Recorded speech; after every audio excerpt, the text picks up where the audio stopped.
ቴክኖሎጂ ሰላም ክቡራት ተኸታተልትና ኣብ ዘለኹም ሰላም ኣምላኽ ይብዛሓልኩም። እዚ ኤስጂ ቴክኖሎጂ እዩ። ሎሚ ድማ ኣዝዩ ኣገዳስን ጠቓምን ዝኾነ መደብ ሒዝናልኩም መጥና ኣለና። ቅድሚ ናቲ መደብ ምስጋርና ግን ነዚ ቻናል ሓደስቲ ዝኾንኩም ሰብስክራይብ ብምግባር ናይ ወትሩ ተኻፈልቲ ንኽትኮኑ ብኽብሪ ንዕድም።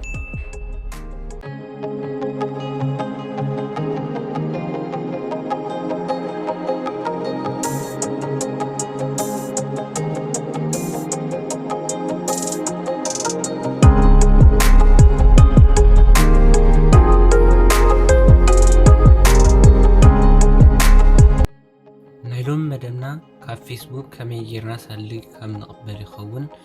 መጀመርያ ነቲ ዓደ ኣዘ ፍሬንድ ዘሎ ናብ ፎሎወር ክንቀይሮ ኢና። ሌትስ ጎ። መጀመርያ ናብ ፌስቡክ ንኣቱ።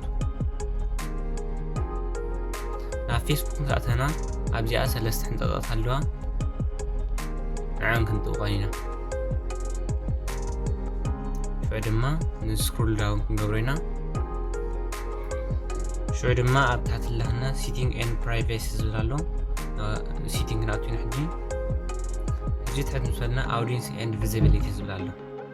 ሽዑ ሃው ፒፕል ፋይንድ ኤንድ ኮንታክት ዩ ዝብል ኣሎ። እዚ ነዚ ሽዑ ፍሬንድስ ኦፍ ፍሬንድ ዝብልና ቸኻዚ ወፂና ሽዑ ፎሎወርስ ኤንድ ፐብሊክ ኮንታክት ዝብል ኣሎ።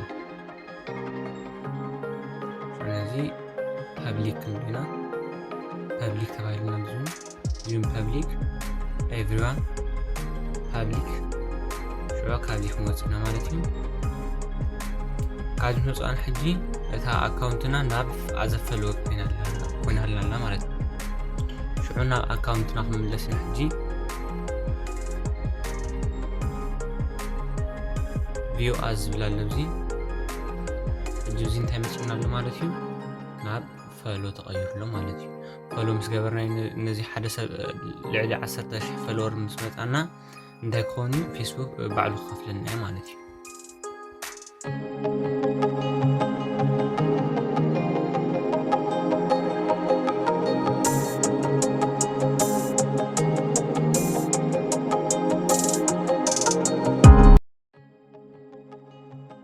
ናይ ሎሚ መደብና ነዚ ይመስል ነይሩ። ካብዚ መደብ ድማ ብዙሕ ትምህርቲ ከም ዝቐሰምኩም ኣይጠራጠርኒ። እዛ ቪድዮ ደስ እንተይልሃብኩም ድማ ላይክ፣ ሼር ከምኡ ድማ ዝተፈላለዩ ሕቶታት እንተልዩምኹም ኣብ ኮመንት ፅሒፍኩም ምግዳፍ ኣይትረስዑ። ክሳብታ ካልአይቲ ቪድዮ ንራኸብ። ሰላም።